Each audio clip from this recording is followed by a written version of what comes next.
4-5 दिन हमारे bound paper को लेकर के, और 1 हफ्ते के बाद आप बोलते हैं कि अब हमारे ऊपर पॉलिटिशियन दबाव बनने लगा, हम निवेशकों को पेपर नहीं लेंगे, हम जमाकर्ताओं को पेपर नहीं लेंगे।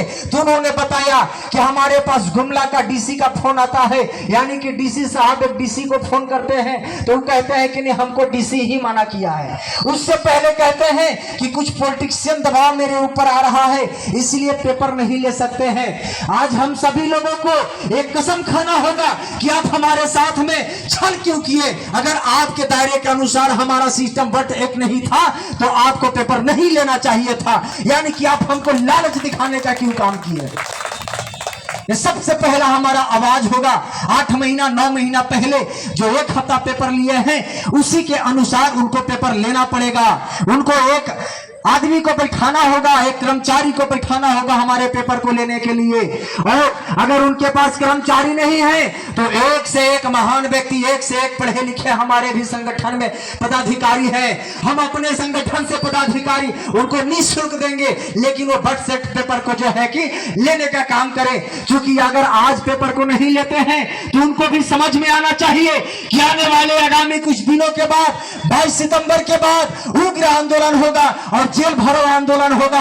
आज मेरे ऊपर एफआईआर करते हैं, आप मुझे पकड़ने के लिए प्रशासन को आदेश देते हैं और उस एफआईआर को सही मानते हैं कि आपने पेपर को इन्वेस्ट क्यों, पैसे को इन्वेस्ट क्यों करवाया। लेकिन मेरी सवाल यह है कि आपने वह पैसे को इन्वेस्ट कराने वाली कंपनियों को यहाँ पे रहने के लिए ही इजाजत या अनुमति क्यों दिया, ये आपको भी जवाब देना होगा। आप सभी लोग जानते हैं कि कोई ऐसा निवेशक यहाँ नहीं बैठे हैं जिसके ऊपर 10 और 20 और 50 केसेस नहीं होगा। हर निवेशक के ऊपर केस बना हुआ है, वो झूठा मुकदमा है। कहीं ना कहीं झूठा मुकदमा से हमारे जो निवेशक हैं वो घर द्वार छोड़ करके भागने पे बेविवश हैं। वो दिल्ली और महाराष्ट्र, मुंबई और कलकत्ता में जाकर के पूरे परिवार के साथ में रह रहे हैं। वो आत्महत्या करने पे बेविवश है, वो मरने पे बेविवश है। इसी को देखते हुए हमारे राष्ट्रीय अध्यक्ष मदन लाल आजाद जी, इन्होंने 1 सितंबर से यह आंदोलन के जारी किया है कि अरे छुप छुप से मरने से अच्छा है कि हम सरकार के समक्ष मरेंगे। छुप छुप करके फांसी लगाने से अच्छा है, छुप छुप के जहर खाने से अच्छा है कि हम सरकार के समक्ष आत्महत्या करेंगे। आप जो यह पेपर पे या बैनर पे ये महान बुजुर्ग आदमी को डंडे हाथ में जो आप देख रहे हैं, ये आने वाले कुछ दिनों के बाद ये देश के लिए, ये देश के पैसा दिलवाने के लिए अपना आत्मसमर्पण सरकार के सामने करेंगे, ये अपना आत्मदाह करेंगे।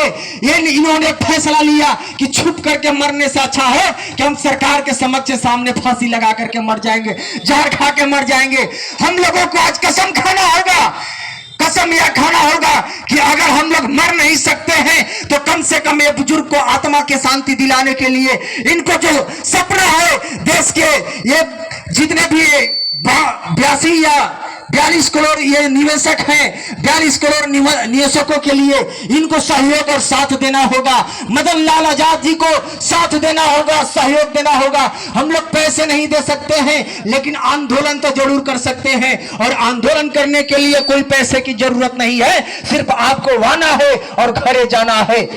मैं तमाम लोगों से ये निवेदन करना चाहता हूं कि आगामी आने वाले दिन में जब हमारी संगठन हुंकार भरेगी, जब हमारी संगठन आवाज निकालेगी तो हम सभी लोगों को एक होना होगा। उसमें आवाज होगा, आप सभी लोग बोलेंगे एक है। आवाज दो, तुम आवाज दो, तुम आवाज दो, तुम आवाज दो। हमारा पैसा वापस दो, वापस करो, हमारा पैसा वापस दो, वापस करो, बजट लागू करो, लागू करो, बजट लागू करो, लागू करो, लागू करो, बजट लागू करो। लागू करो, लागू करो। हमारा पैसा हमें दो, हमें दो, हमें दो, हमारा पैसा हमें दो, हमें दो, हमें दो। हमारा पैसा हमें दो या तो सत्ता छोड़ो, सत्ता छोड़ो, सत्ता छोड़ो, हमारा पैसा हमें दो या तो सत्ता छोड़ो। सत्ता छोड़ो, सत्ता छोड़ो। इस तमाम बातों को लेकर के हम सभी लोगों को मदन लाल आजाद जी की आवाज बनकर के पलामू के धरती पर अपनी आवाज को कन कन में डालना होगा, अपनी संगठन की आवाज को बस्तियों में डालना होगा, तब जाकर के हम लोग उपायुक्त महोदय जी से सामना कर पाएंगे। क्योंकि उनके पास डंडे हैं, उनके पास गोलियां हैं, उनके पास प्रशासन है, वो कभी भी हमारे और आपके ऊपर वार कर सकते हैं, कभी भी जेल डाल सकते हैं। माननीय उपायुक्त महोदय जी, आपने जो 8 महीना पहले 4 दिन बाद चेक पेपर कानून के तहत पेपर लेकर के फिर पेपर लेना बंद कर दिया, आपने अगर नहीं लिया तो पिछले बार आपने बोला था कि आंदोलन बंद करो अन्यथा जेल में डालेंगे। मैं तैयारी के साथ आपके पास आया हूं, आप जेल डालो, हमारी तैयारी भी आ गई है। जेल भरो आंदोलन आप जेल में डाल सकते हो तो पूरे पलामू के जेल में डाल दो, आपके पास जेल में जगह कम पड़ेंगे, लेकिन हमारे आबादी और मां बहनों और नौजवान साथियों का जेल में जाने वाली की संख्या नहीं कम होगी। अब डालो, कितने जेल में डालना चाहते हो।